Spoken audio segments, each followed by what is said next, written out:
জমি বিবাদের জেরে প্রতিবেশীদের হাতে শ্লীলতাহানির শিকার প্রতিবন্ধী গৃহবধূ ও মেয়ে।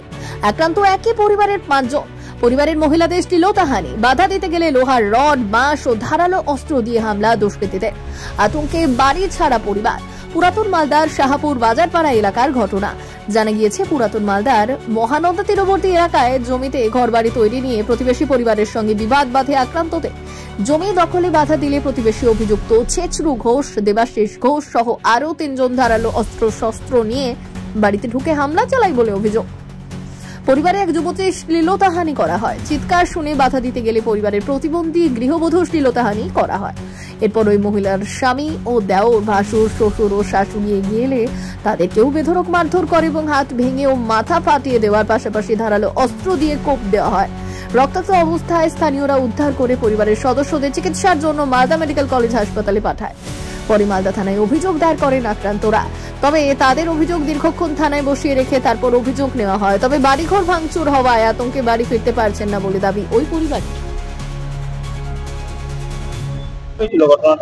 ঘটনাটা আমি কালকে 8:29 ওভারব্রিজের নিচে নামলাম, পুনা থেকে আসলাম, বাড়ি পৌঁছালাম 9:20-15 বাড়ি পৌঁছে ব্যাগটা রেখে গল্প করে বললাম, মা বেড়াটা রাগলাতে ওইদিকে চেপেছে, বেড়াগলা এদিকে চেপে নিতে হবে, ঘাটের ধারে জায়গা নিয়ে ঝগড়া করে লাভ নাই।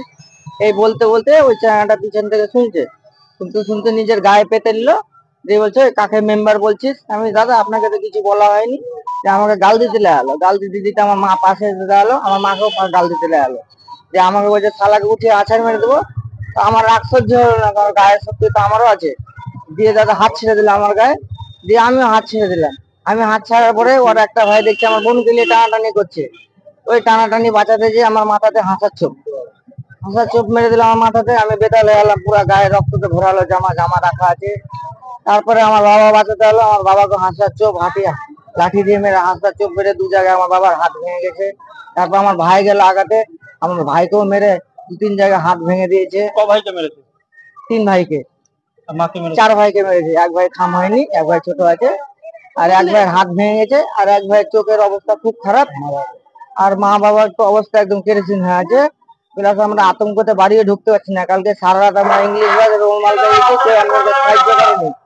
সাহায্য করেনি। প্লাস আমরা আজকে থানা গেছি 11টার দিকে, আমাদেরকে 3:30টার দিকে ছাড়ছে। এর আগে আমি কালকে সেতু ব্রিজের ওখানে রাস্তায় ঘুমিয়ে গেছিলাম, ওইটার লেগে আমাকে অফিসার গ্যাস পাইপ দিয়ে মারতে উঠছিল ভিতরে। আজকে আমরা হসপিটালে এসেছি, যে বাড়ি যেতে পারছি না ভয়তে। আমরা বাড়িতে বড় বড় ইটকাল ছুটে মেরে বাড়ি ঘর অবস্থা খারাপ হয়েছে। প্লাস ঠিকাদার আমাকে 12,000 টাকা দিয়েছিল।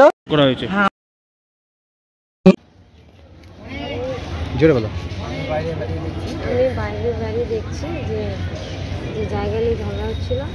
তারপরে দেখছি হাত ধরে ঘরে নিয়ে যাচ্ছিলো টেনে।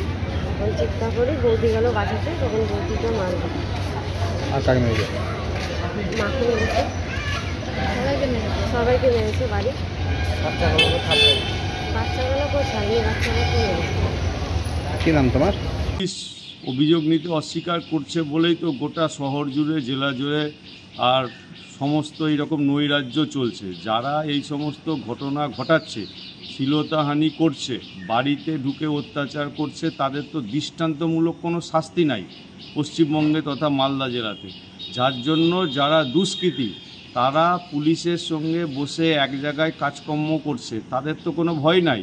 মানুষের মন থেকে যখন ভয় উঠে যাবে তখন তো দুষ্কৃতীরা শ্লীলতাহানি করবেই, বাড়িতে ঢুকে যাবে, বাড়ির মায়েদের, বোনেদের, বউদের ডেকে বের করবে, না যদি বেরায় তাদেরকে হাত পা ভেঙে দিবে।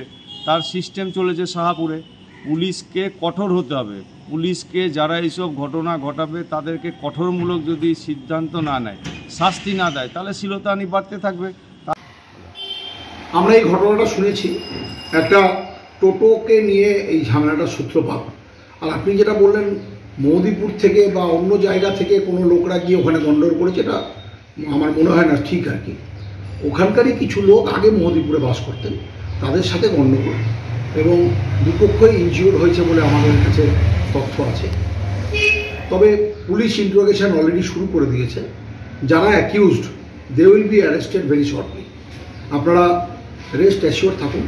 আমাদের ওলমালদা থানার ইনভেস্টিগেটিং টিম খুব সিরিয়াস এবং অত্যন্ত দক্ষ অফিসার্স রয়েছেন, তারা ইন্ট্রোগেশন করে যারাই অপরাধী হোক, যে রঙের থাকুক, যে বর্ণের থাকুক, আসামিরা অ্যারেস্টেড হবে।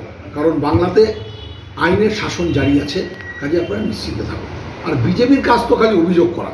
বিজেপি হচ্ছে অভিযোগ পার্টি, এরা না মানুষ জন্মালে থাকে, না মানুষ মারা গেলে থাকে। বিশেষ প্রতিবেদন, উত্তর বাংলার সংবাদ।